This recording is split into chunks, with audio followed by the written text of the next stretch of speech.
বাঙালি খানায় সবাইকে স্বাগত জানাই। আপনারা তো অনেকভাবে ফুলকপি আলু দিয়ে রান্না করে খেয়েছেন। একবার আমার মতন করে সহজ পদ্ধতিতে আপনিও শিখে নিতে পারবেন ছোট ছোট টিপস সহ। তবে আমার বাড়িতে কিভাবে ফুলকপি আলু দিয়ে তরকারি রান্না করা হলো, চলুন সেটা একবার দেখে নেওয়া যাক ভিডিওর মাধ্যমে। তেল মশলার পরিমাণ খুবই কম, খেতে কিন্তু খুবই সুস্বাদু। আপনি একবার রান্না করলে বারবার রান্না করবেন। বাঙালি রান্না ঘরোয়া উপকরণ দিয়ে। আপনাদের যদি রান্নাগুলো পছন্দ হয় তাহলে চ্যানেলটি সাবস্ক্রাইব করে দিয়ে পাশে থাকবেন। পাশে থাকা বেলটি বাজিয়ে দেবেন, নইলে নিত্য নতুন রান্নার নোটিফিকেশন পাবেন না। তবে আজকে কিন্তু আমি রান্না করব চুই ঝাল দিয়ে ফুলকপির তরকারি। এখানে আমি দুটো ফুলকপি ছোট ছোট টুকরো করে কেটে নিয়েছি। আপনারা আপনাদের পছন্দ মতন ফুলকপিটা কেটে নিতে পারেন। এই পর্যায়ে একটা প্রেসার কুকারে 1 কাপ জল অ্যাড করব। আমি প্রেসার কুকারে কিন্তু ভাপিয়ে নেব। সম্পূর্ণ ফুলকপিগুলো অ্যাড করব। হাফ চামচ লবণ, 1 টুকরো দারচিনি, একটা তেজপাতা। প্রেসার কুকারের ঢাকা কিন্তু লাগাবো না। 5 থেকে 7 মিনিটের মতন একটু হাই ফ্লেমে ভাপিয়ে নিতে হবে, তবে কিন্তু সেদ্ধ হবে না। এই পর্যায়ে দুটো আলু ছোট ছোট টুকরো করে কেটে নিয়েছি। আর রান্নাটা করব কিন্তু চুই ঝাল দিয়ে, তাই 2 টুকরো চুই ঝাল কেটে নিয়েছি আগের থেকে।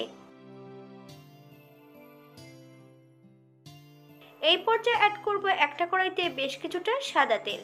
আলুগুলোকে একটু নুন হলুদ দিয়ে প্রথমে ভেজে নিতে হবে।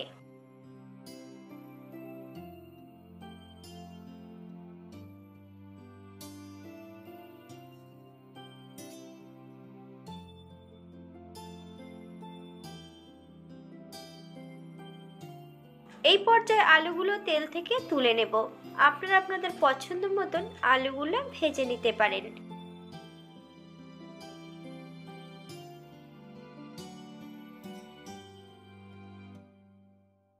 একই তেলে ফুলকপিগুলো ভেজে নেব।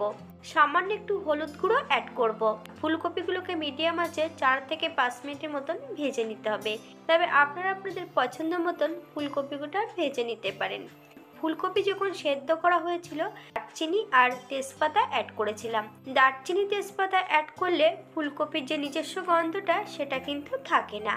ফুলকপিটা ভাজা হতে থাক। অপর দিক থেকে একটা কড়াইতে বেশ কিছুটা সাদা তেল অ্যাড করব। তেল গরম হওয়া পর্যন্ত অপেক্ষা করতে হবে।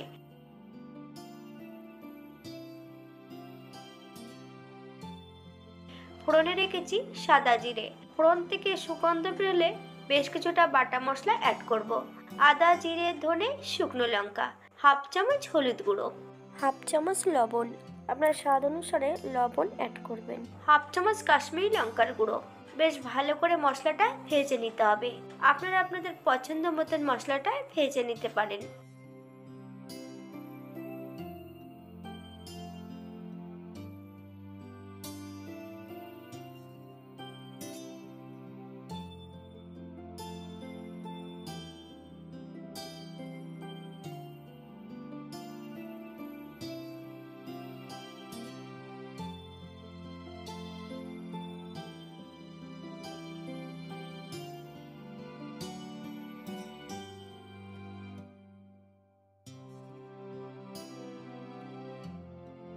মশলা ভাজার এই পর্যায়ে মশলা ধোয়া বাটি থেকে সামান্য একটু জল অ্যাড করব।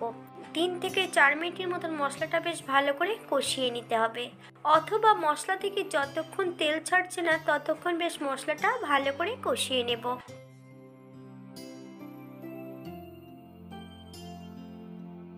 মশলা কষানোর এই পর্যায়ে সম্পূর্ণ আলুগুলো অ্যাড করব এবং চুই ঝালের টুকরো দুটো অ্যাড করে দেব।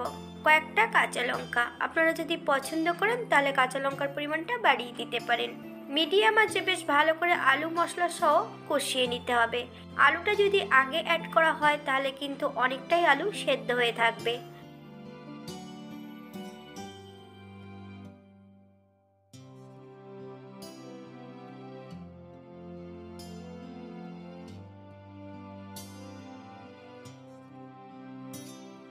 এই পর্যায়ে অ্যাড করব ফুলকপি। সম্পূর্ণ ফুলকপিগুলো অ্যাড করে দেব। 5 থেকে 7 মিনিটের জন্য মিডিয়াম আঁচে ফুলকপি আলু মশলা দিয়ে বেশ ভালো করে কষিয়ে নিতে হবে। মশলা যত ভালো কষানো হবে তরকারির স্বাদ কিন্তু দ্বিগুণ বেড়ে যাবে।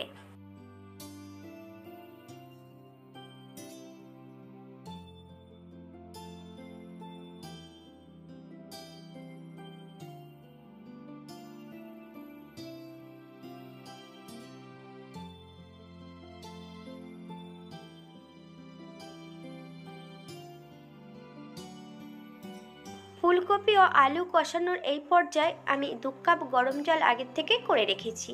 এই পর্যায়ে আমি 2 কাপ গরম জল অ্যাড করব। আপনাদের যতটা গ্রেভির প্রয়োজন আপনারা ততটা জল অ্যাড করতে পারেন।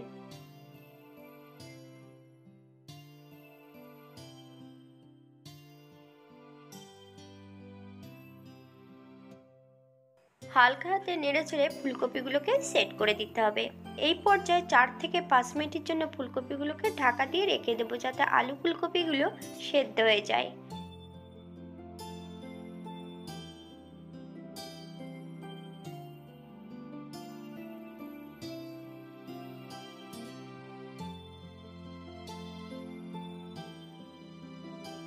সাত মিনিট পর এই পর্যায়ে একবার চেক করে নিতে হবে আলু ফুলকপিগুলো সেদ্ধ হয়েছে কিনা।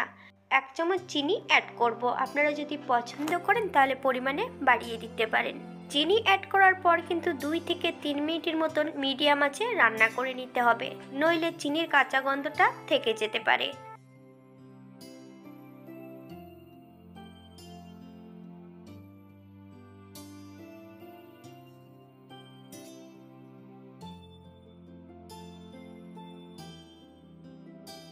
এক টুকরো চুই ঝাল আগের থেকে কিন্তু আমি ভারী কিছু দিয়ে চেপে অ্যাড করেছিলাম।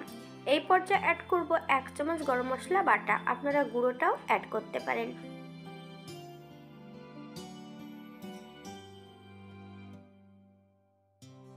যারা ধনেপাতা কুচি পছন্দ করেন তারা অ্যাড করতে পারেন। এই পর্যায়ে অ্যাড করব 2 চামচ ঘি। আপনারা যদি পছন্দ করেন তাহলে পরিমাণে বাড়িয়ে দিতে পারেন। এই পর্যায়ে গ্যাসের ফ্লেমটা অফ করে দেব। 5 মিনিটের জন্য স্ট্যান্ডিং টাইম দেব, তারপর সার্ভ করব।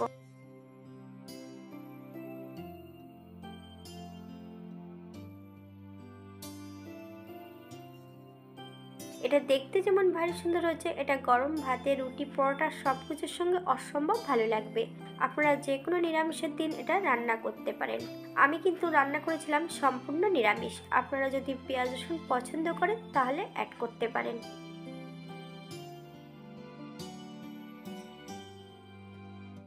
আজকের ভিডিওটি এই পর্যন্ত। সবাই সুস্থ থাকবেন, ভালো থাকবেন। অন্যদিন নতুন রেসিপি নিয়ে আপনাদের সামনে আবার আমি হাজির হব। নতুন ও পুরনো সকল বন্ধুদের অসংখ্য ধন্যবাদ ভিডিওটি দেখার জন্য। হাতে যদি সময় থাকে তাহলে একটা লাইক কমেন্ট শেয়ার করবেন।